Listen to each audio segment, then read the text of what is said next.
Well, what is going on, YouTube? Welcome back to A Therapeutic Edge. Hey, before we get started, guys, please hit that like button and subscribe if you haven't done so already. I would love to have you here on a regular basis. It not only helps the channel, but it's always fun to see it grow. So let's get into the knife on the table. This is the Spyderco Native Chief. Now, I have a pretty good collection of Spydercos. I like all of them. I think they're very interesting knives. This is a sprint run, or at least a reasonably small batch version of the traditional Native Chief. And, you know, that's just the way it works out sometimes. The traditional Native Chief is G10 and S90V. This one is full carbon fiber and S90V, which is really nice. In short, this matches my version of the Shaman that I have, which I don't have on the table, but that's okay. This review then is mostly about the Native Chief itself. You can still get these, I think, but if you can't, let me tell you, if you've got big hands, the Native Chief here is a fantastic pocket knife. Now, I don't know why I've avoided them up till now. It just didn't speak to me, I guess, visually. Very long and lean. I guess I didn't recognize how big it is, and this is a big knife. Now, of course, since this is mine, I have taken off the traditional Spyderco spoon clip and put on an MXG deep carry clip. The action on this thing is fantastic. Now, it is a backlock, as you can see, but you know, you get your finger forward and the blade drops nice and closed. Look at that, super smooth, and you can just flick this thing like it works. So it's a very fast knife to deploy. I have really enjoyed this thing, and in fact, and this is tough because I have really good Spydercos, I think this may be my favorite. The carry profile alone on this thing is spectacular. It is long and lean with a ton of blade.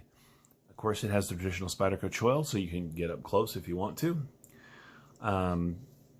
Just a great knife. Now, this one being S90V means that it's going to hold an edge better than the S30V version, but it's a little less resistant to scratches and to wear. That is where you give up. The S90V is the S90V?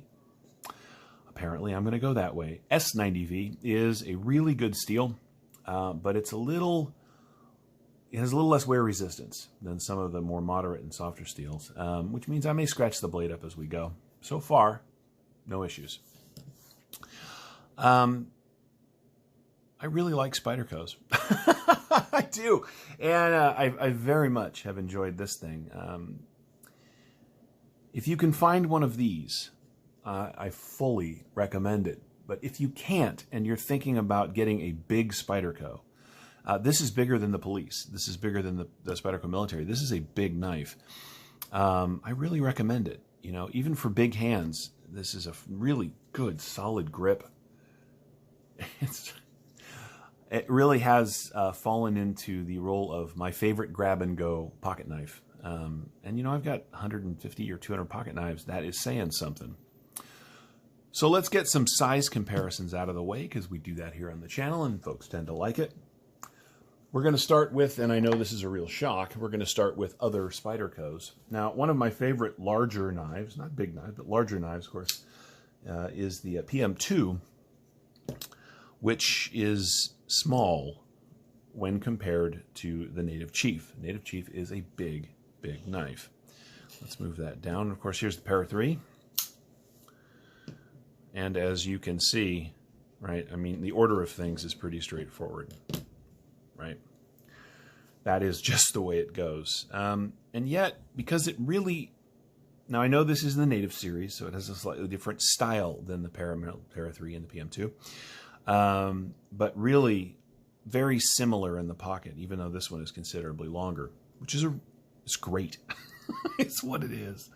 It's really, really good. Now, it does have a lanyard hole here that I have covered because I don't lanyard. But if you're into that sort of thing, and you can see I've covered the lanyard holes in both of my other two Spydercos up here as well, because I just don't lanyard. But if you wanted to, there is a really nice spot for it.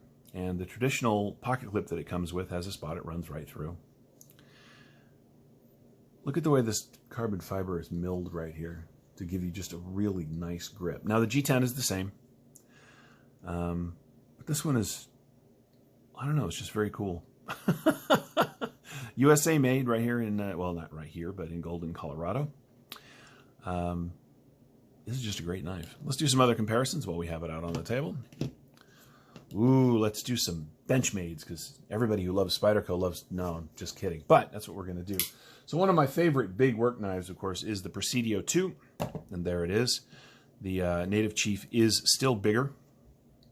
Not by a lot. The Presidio 2 here is a big knife, but still bigger. It is, however, just so much lighter. And finally, let's do it up against the Bug Out. Just, you know, a lot of you have bug outs, so I know this is a size comparison that helps out a lot of folks. And there you go, right? The Native Chief has been around a while. This particular edition has not been around a while. And again, last time I poked around on the internet, I found some of these. They're $240 or so. The standard is $160. If you're into collecting, or if you know that you're going to be taking this thing out and cutting a lot of stuff with it. Now, S90V is not really the best field steel because it's, like I said, it's not as tough as some of the other steels. It will take scratches and stuff. But we're coming up on camping season, and I got to tell you, while the two knives that are in my jeans when I camp, which would be the 8010 and the new Benchmade Adamas, this is definitely going to be my shorts and lighter camping pants carry going forward, because it is super light but has a ton of blade. This would make an excellent kitchen implement. Let's knock the specs out of the way. There's something on my mat. Okay. We line that thing up. You get 1, 2, 3, and yeah, just a little over 3.5 inches of cutting on 4 full inches. 1, 2, 3, 4 full inches of S90V.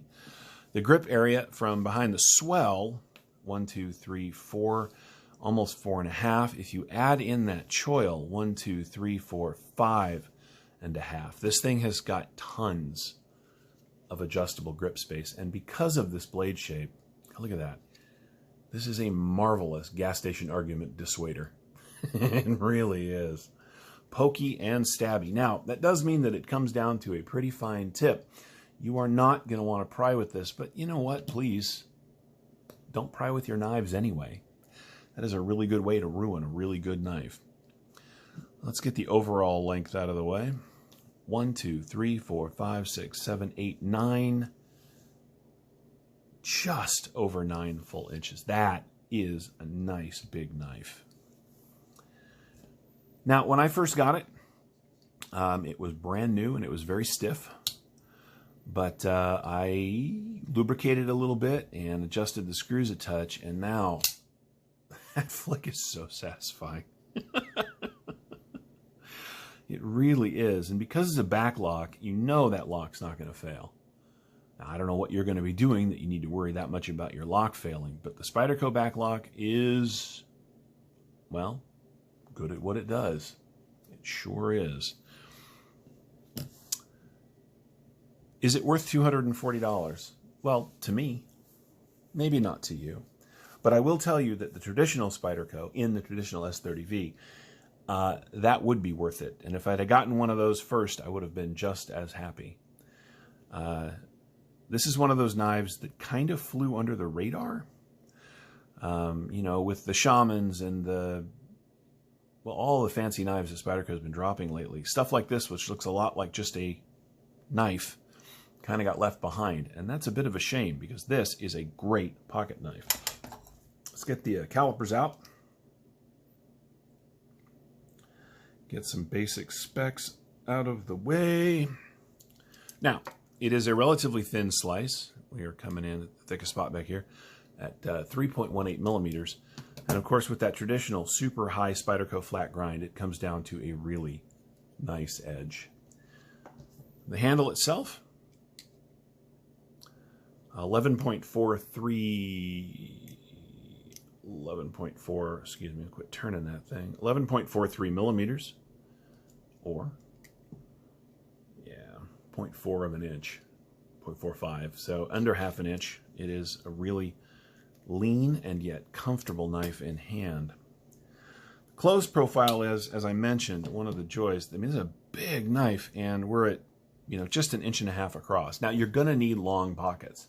Even with the traditional clip, there's not that much knife sticking out. And so if you wear pants with short pockets, or for the women out there in the audience whose pockets are notoriously terrible, this is going to be a little bit of a challenge because of its length. But, you can always do something like get a pair of 3, right? This is a great carry if you have smaller pockets or smaller hands. Let's weigh it. I think it's going to be very light, but,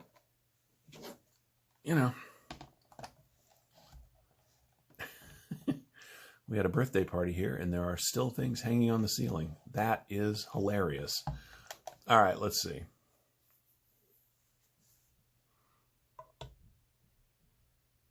.6 ounces for a 4-inch S90V blade. You cannot beat that with a stick. Let's see. Now, of course, my TM2 is modified. I have a titanium backspacer on it, so it's a little heavier, but yeah. So they're about the same as a stock PM2, which is fantastic. My hope is that Spyderco will recognize that this is a fantastic knife and unsprintify it. Just make them. I mean, it's real carbon fiber. You can see it all the way down through, so it's not that peel ply stuff. The backlock is stainless and beautiful. This is the kind of knife that Spyderco should just be pumping out. And maybe if they did that, the price would come down a little bit. $240 is not really that competitive. Well, I mean, maybe. It is super steel. It is carbon fiber. Again, I always wrestle with really expensive Spydercos because, Spyderco, they're just one of the best user knives on the planet. But man, when they do something well, they do it really well. So I guess that's where we're going to go ahead and wrap it up. That is the S90V and carbon fiber version of the Spyderco Native Chief. I hope if you want one that you can find one for yourselves. If you want just the regular one, they are out there and available. If you've been thinking about it, don't pass it. If you like big knives and you like this shape, you're going to like this knife for sure. Anyway, thanks so much for watching, guys. Once again, please subscribe. I'd love to have you here on a regular basis, and we'll catch you next time.